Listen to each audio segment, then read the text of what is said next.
Welcome to Smarter Athletes, Nutrition for Athletes. This seminar is intended to give you a glimpse into how to better understand fueling for your body as an athlete, and just kind of scratch the surface of this really broad kind of field of study for athletic performance, which is kind of nutrition. And the study of fuel, micro and macronutrition both play a vital role in athletic performance, and we'll learn a little bit about that today. But as always, I'd encourage those of you who are interested in learning more and taking this a few steps further to come see me, and I can certainly point you in the right direction with some great resources to get started and hopefully spark an interest in what might be a long road in a career, or look into nutrition as a sport professional one day. What we're talking about today is nutrition for athletes. It's probably one of the most, if not the most, undervalued influence on athletic performance, and we're going to discuss how smarter nutrition can play a really key role in athletic training and competition from a performance standpoint and from a longevity standpoint, keeping you involved and keeping you healthy and injury-free and active and enthusiastic and motivated. All of those can really kind of rely on nutrition, at least somewhat.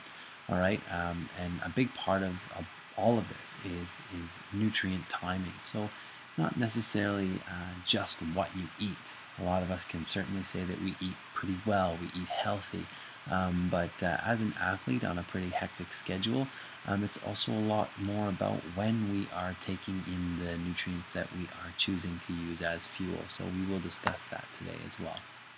And the reason we're talking about it is simple, as always.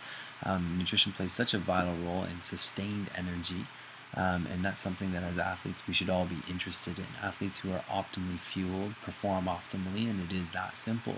We want to make sure that we're not just fueled well for today's competition or training session, but that we're fueled well all week long, all month long, all year long.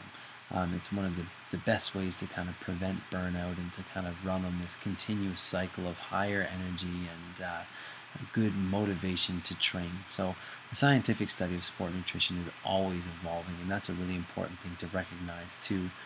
Some things that we may have learned a few years ago might already be considered kind of conventional or old school wisdom when it comes to nutrition and training. And just like that, there's all sorts of myths and fads of sport nutrition that seem to be coming out daily and presenting themselves in numbers, and we see that in the health food industry, especially when we go into places like GNC and other sport nutrition stores. We're just kind of bombarded by this crazy amount of information, and it's really hard to kind of decipher between what we should be looking at with all seriousness and what might just be the next big sales pitch. So hopefully today kind of helps you think a little bit more critically about what you need as an athlete when it comes to nutrition and nutrient timing. So let's start with macronutrition. And macronutrition refers to those big three kind of substrates that make up the food that we eat. And we measure calories in one of these three ways, either through carbohydrate, through fat, or through protein. It's really important to understand right away that not all carbohydrates, fats, or proteins are created equal, and that's what we'll get into momentarily. All right, so starting with carbohydrates, we use carbohydrates as a primary source of fuel during exercise that is at moderate or high level of intensity. So carbohydrates can be identified either as simple or complex carbohydrates, and our simple carbohydrates are comprised of single or double sugar bonds. Okay, so usually those are referred to as monosaccharides or disaccharides. We can just refer to them as simple sugars for lack of a better term. And complex carbohydrates are those that are comprised of sugar molecules that are compounded into longer or more complex chains. The result of a complex carbohydrate is it takes a little longer generally for our bodies to break those down, metabolize them, and essentially put them to work for us, use them as fuel.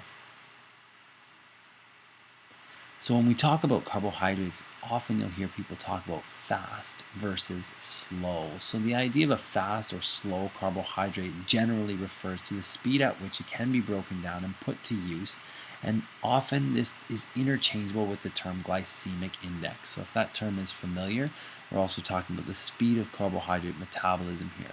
So a slower acting source of carbohydrate, usually something that takes a little longer to induce a spike in a blood glucose level, that's a food that typically has a lower glycemic index. A faster acting source has a higher index. So during exercise, our bodies rely on carbohydrate, and we know this, to burn at a higher or moderate intensity. And the ratio of carbohydrate to fat is also something that our bodies can kind of play with when it comes to how hard we're working. All right, so if we're working at a more of an oxidative level, our bodies can actually rely a little bit more on fat at the substrate level. And the more intense our exercise becomes, the closer we start to kind of head toward that glycolytic pathway. If you'll recall on our energy systems presentation, the more our body will want to rely on carbohydrates for fuel, especially when we're working a little bit harder and that intensity is starting to creep up. We're almost using little to no amounts of fats left now, and it's only carbohydrate that our bodies can use. And this has everything to do with the fact that we can only really metabolize fat as fuel under oxidative circumstances when there is plentiful oxygen available. So if we start to understand carbohydrates, fast versus slow, complex versus simple, in this kind of simple sugar context versus something that's a little bit more starchy, a little bit more fibery, it shouldn't surprise you that they travel in this direction. With my brown rice there on the left, and then maybe my plain or multigrain Cheerios there in the center to the left, the banana center to the right, and then the orange on the far right. We are literally moving from slow to fast carbohydrates here, left to right. Now, a banana might surprise you. It's a sweet food, but a banana does have starch and even a little bit of fiber in it, so it is made up of some simple and some carbohydrates blended together, as opposed to that orange, which is generally all sugar. Moving on to fats, we should understand that fats are stored by our bodies in high quantities. They're a default source of fuel for humans and for human survival. And an athlete with a body fat percentage of even 15% would still have about 10,000 grams or 90,000 calories worth of stored fat that could be utilized for energy. So just to kind of put that into perspective, our bodies are really good at storing fat and using it as a default source of fuel if it is available, and that means the intensity is low enough. So during lower intensity bouts of exercise, fat should remain a primary source of fuel. The role of fat definitely diminishes as intensity increases, to the point where an athlete who's working at 100% of his or her VO2 max, they're unable to oxidize any fat at the substrate level. That 100% level determines the fact that there is no oxygen available to really work with fat metabolism. So there's an inverse relationship here between fat and carbohydrate metabolism here, and as aerobic power increases and we become more anaerobic, our bodies will prefer to metabolize carbohydrate over fat. So there's kind of a crossover concept in the center there, and that would be the athlete like perhaps the marathon runner or the endurance athlete who's metabolizing carbohydrate at the high intensity but still working oxidatively enough so that fat can be utilized as well.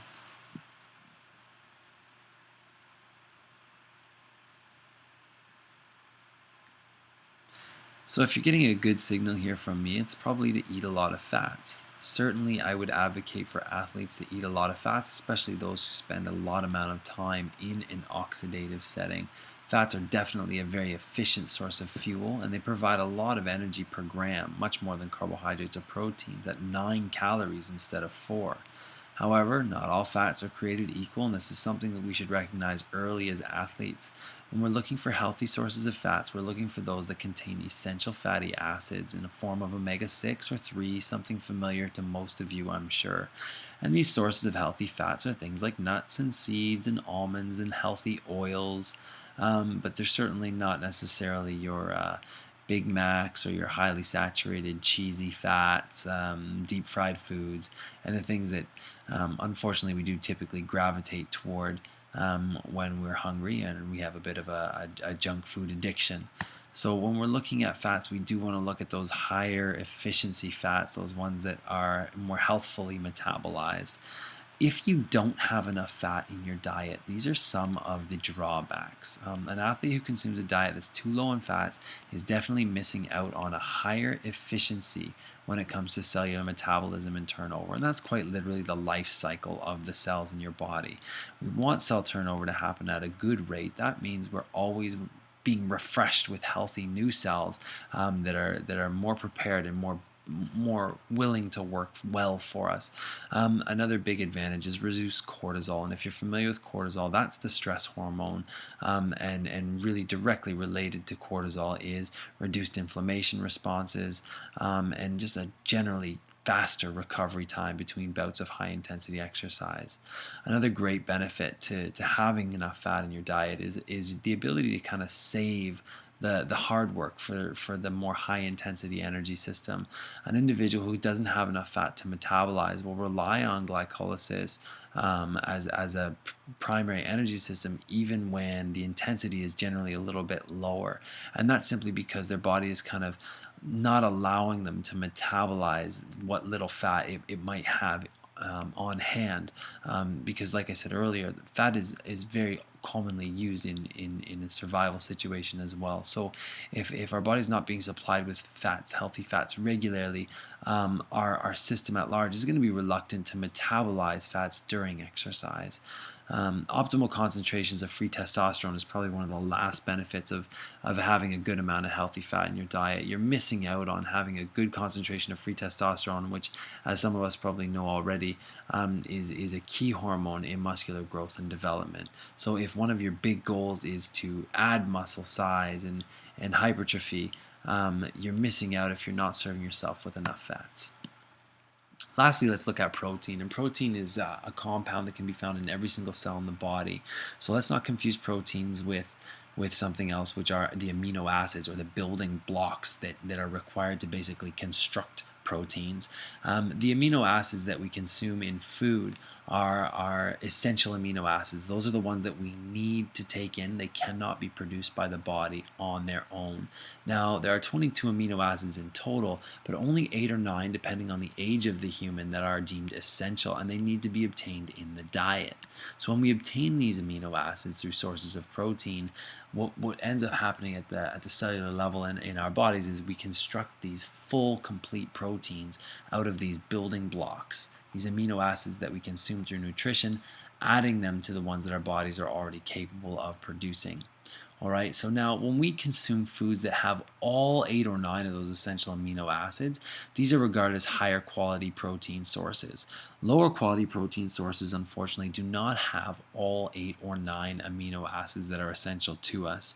Now, a high quality source is one that can build an entire building block of protein on its own, whereas a low quality source needs to be combined with hopefully another low quality or high quality source to kind of complete that building block of protein.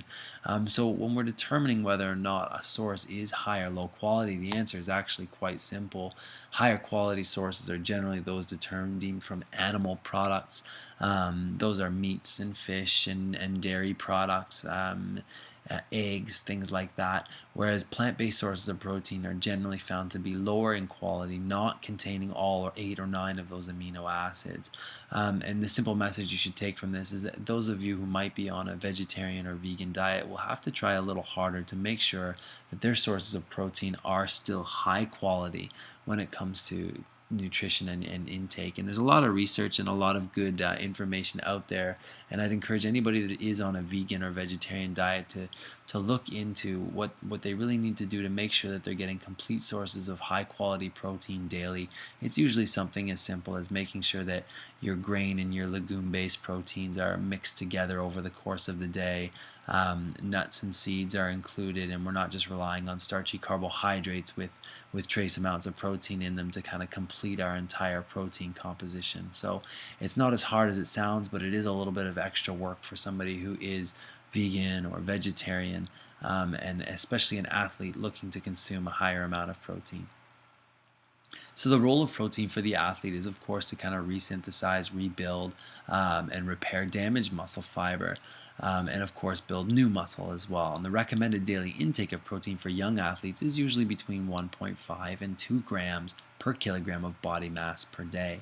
So that basically means that the 80 kilogram athlete is looking to consume somewhere between 120 and 160 grams of protein over the course of a day, and this should generally be spread out over the entire day. Protein consumption in excess of this amount isn't usually beneficial. The metabolic rate is usually limited beyond that 2-gram mark. So even in an athlete who has a high degree of cellular turnover, meaning that they're doing so much activity that they're basically turning over cells so frequently, 2 grams per day is close to the maximum that their body can actually utilize. Excessive protein consumption usually results in amino acids being channeled into other metabolic pathways. We'll use them the same way we would use carbohydrate and fats, but unfortunately, to break these things down and put them to use as they would be carbohydrates and fats, it's terribly inefficient for the body to go through that process, and it's not something that we want to do. So really making sure that our protein margins lie between that 1.5 and 2 grams per kilogram body mass per day is a really safe way to make sure that we're probably also getting the right amounts of macronutrient from the other substrate sources as well. So let's talk about nutrient timing now that we understand macronutrients and their purpose. When we talk about nutrient timing, we want to break it into 3 categories. We've talked about this already a little bit when we referred to deliberate practice, but when we speak of nutrition and timing, we want to refer to it as pre, intra, and post-exercise nutrition.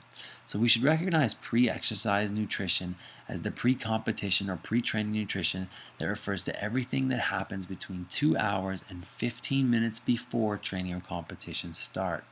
In this category, we may want to focus on foods with higher glycemic indexes because these are our faster acting carbohydrates that can certainly have a higher return rate for us. Now, the closer obviously that we come to that 15-minute mark, the higher the glycemic index may want to be. So when we compare a food that's consumed 1.5 hours before competition to just 20 minutes before competition, even though both of those foods are classified as pre-exercise nutrition, we still may want to differ the glycemic index between the two. Intra-exercise nutrition refers to the nutrition that we'd be taking during competition or training with some competition or training left after consuming it. Intra-exercise nutrition should really only be relied upon during training sessions or competitions lasting longer than 90 minutes in total duration. However, training sessions that last longer than 90 minutes in total duration that are not accompanied by intra-exercise nutrition run the risk of damaging an athlete. Athletes don't usually metabolize anything beyond the oxidative level after 90 minutes of continuous exercise, meaning that exercise at high intensity after 90 minutes cannot be performed optimally if there isn't some form of simple carbohydrate in the athlete's system.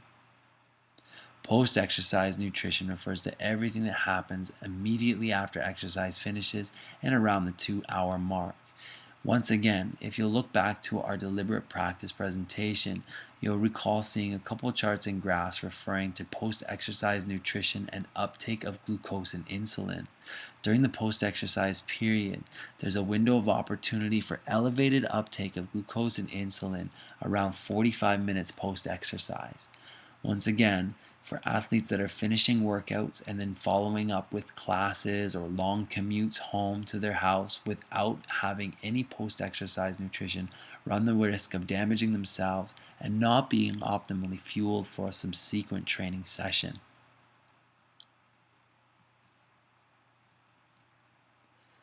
Pre-exercise nutrition strategies should vary, remembering that no more than 2 hours before training, a meal with a low to moderate glycemic index is most beneficial. The closer we become to training or competition, the higher the glycemic index should be. Athletes should definitely be cautious of making sure they're not consuming too many foods, especially those with a super high glycemic index, right before competition.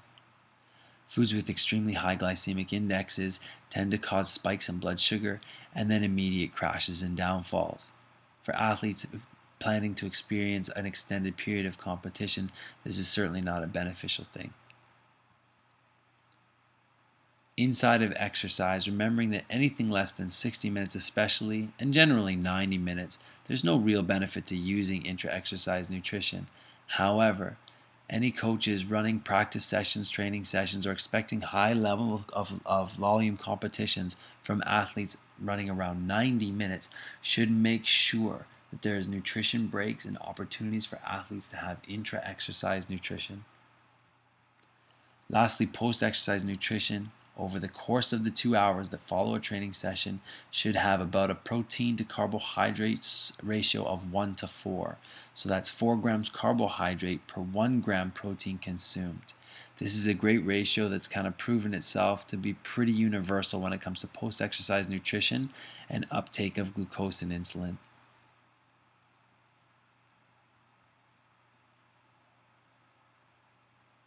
That's everything for today with respect to nutrition for athletes. Once again, this was just intended to be a very brief introduction to some important topics in nutrition, but I do encourage everyone to kind of look a little further into sports nutrition and nutrition for athletes if this is something they're interested in. And I would happily provide you with any of the resources listed here, along with some others if that is something that you think you might like to do. Once again, thanks for your time, and this presentation is available for download at strongerbcss.ca.